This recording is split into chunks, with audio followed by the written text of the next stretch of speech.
I got so much motherfucking design on right now. Break it down, bring it back, make it clap. I got 3 old thoughts, new block, where that dick. Bitches on my line, and you know.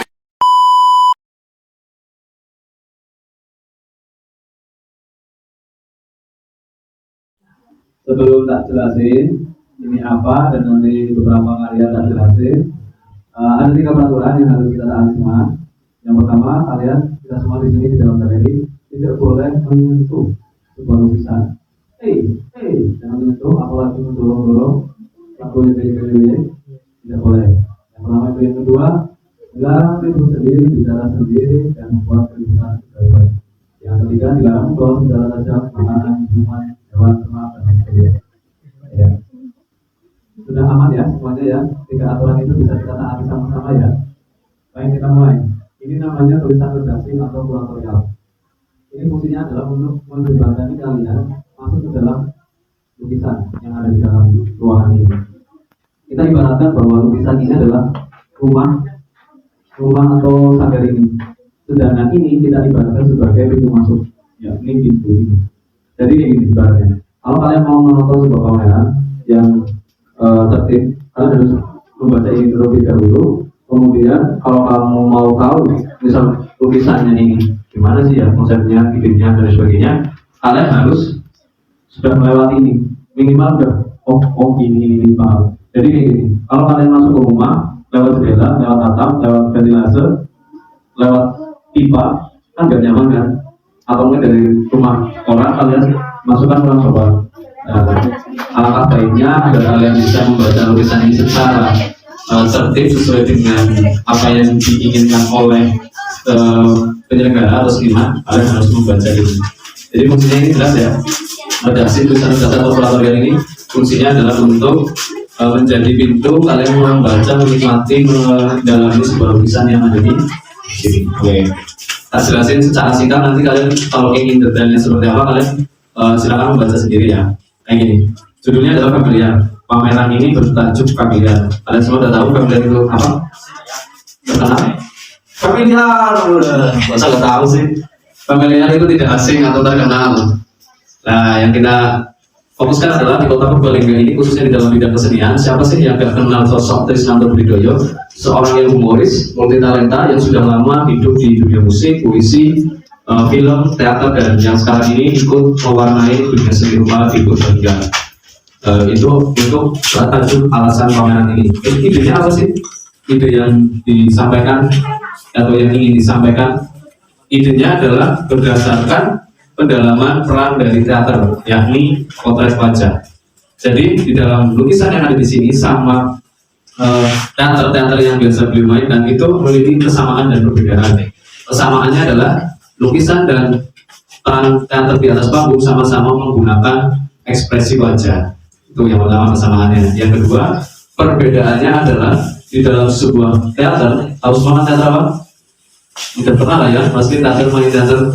Di dalam teater itu biasanya seseorang tokoh memunculkan ekspresi wajahnya itu untuk mempertajam atau memperkuat karakter tokoh yang disampaikan. Misal saya berekspresi seperti ini, mungkin agar aku ingin bahwa kalian tahu bahwa aku itu Soekarno, itu di dalam teater. Tapi di dalam sebuah lukisan, aku seperti ini dengan ekspresi yang mungkin agak lain, dengan mungkin muka agak mirip dengan Soekarno. Bisa jadi itu beda orang, bisa jadi itu ekspresinya lain dan sebagainya. Jadi di dalam lukisan ini kalian sangat diberi kebebasan untuk menafsirkan secara cerita, ekspresi, karakter dan tokoh ini siapa. Oke? Ya, tak jelasin secara itu secara ide, secara visual. Secara visual ini secara keseluruhan yang bisa kita lihat. Secara visual, lukisan ini memiliki teknik realis. Nanti kalian kalau yang belum tahu bisa cari di Google. Realis dengan goresan yang tegas, warna hitam putih, dan background polos. Itu secara visual lukisan.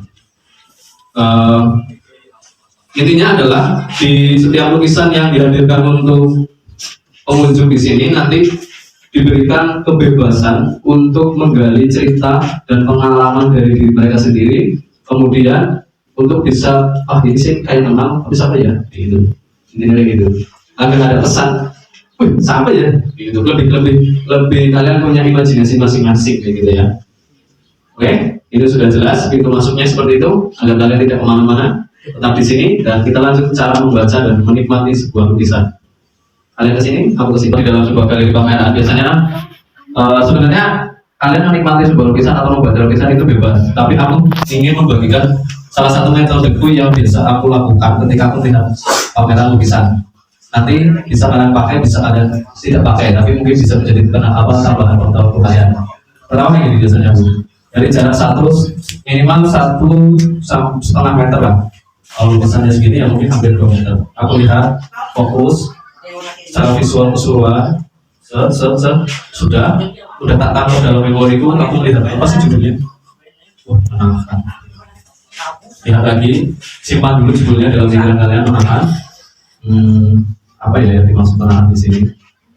Aku melihat ini kok kayak nahan senyum, tapi kok ini juga ada kayak pelukan ke bawah.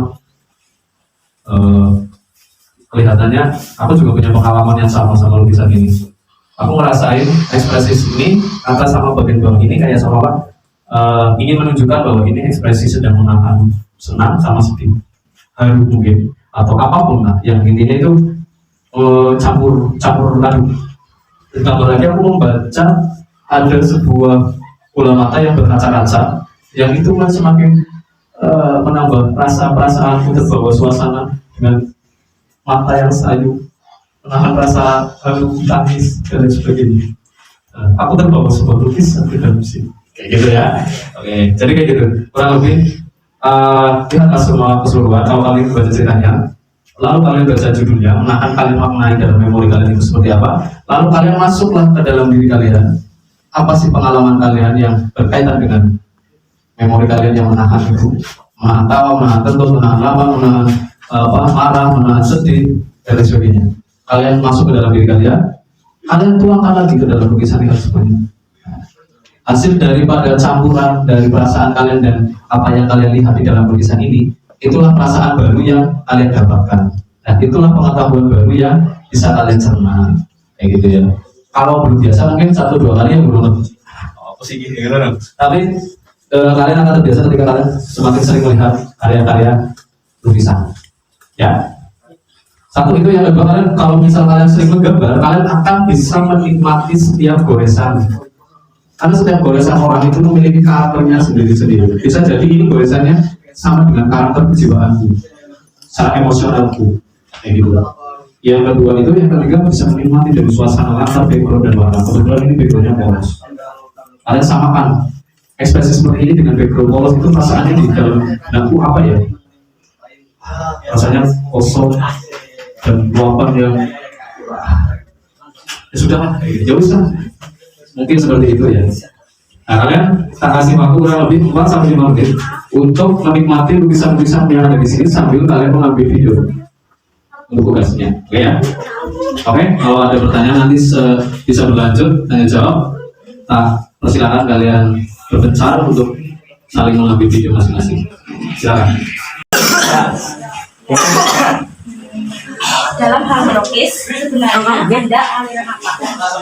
Kalau saya apa ya, aliran ya ngomong realis juga nggak realis sama.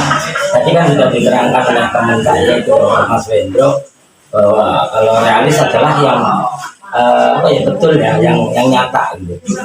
Jadi kita gores-goresannya kan kita tetap masih memakai ya ngomong realis, tapi goresan-goresan juga nyata gitu, masih pakai hitam putih dan sebagainya. Itu dari saya sebenarnya itu.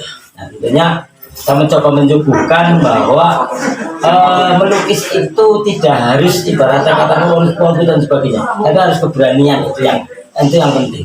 Dan dengan keberanian saya, kalian sudah melihat bahwa ada gambar-gambar yang memang gambar potret ya, terutama tentunya cuma menggambar. Kalau orang, saya sudah gambar nih, saya tanya orang, ini mirip sana, ini udah mirip belum? Oke, kalau udah mirip, dia bilang mirip, oh mirip mas. Dah, aku pasti selesai ini. Dah selesai, saya nggak gambar lagi. Itu saya seperti itu. Jadi ya, kita ya bisa dianggap realis juga. Apa lagi? Belajar melukis sejak kapan? Sebenarnya kalau melukis sejak SD sejak TK kan disuruh lukis gitu. Tapi untuk tahun-tahun ini hanya sekitar 2 tahun, 2 tahun 3 tahun sebelum ada saya bersama teman-teman seniman di Purbalingga, seniman lukis, saya hanya ikut-ikutan gambar dan sebagainya. Tapi ya ini sebenarnya 2 tahun, saya 2 tahun berproses pencarian untuk menggambar. Sebenarnya saya gambarnya banyak, yang tidak gambar hanya ekspresi seperti ini, gambarnya banyak yang macam-macam gitu ya. Juga ikut pameran-pameran nggak seperti ini. Mungkin saya mencoba untuk mencari kenyamanan saya, ya. Kenyamanan untuk saya melukis yang nyaman apa sih? Gitu sih.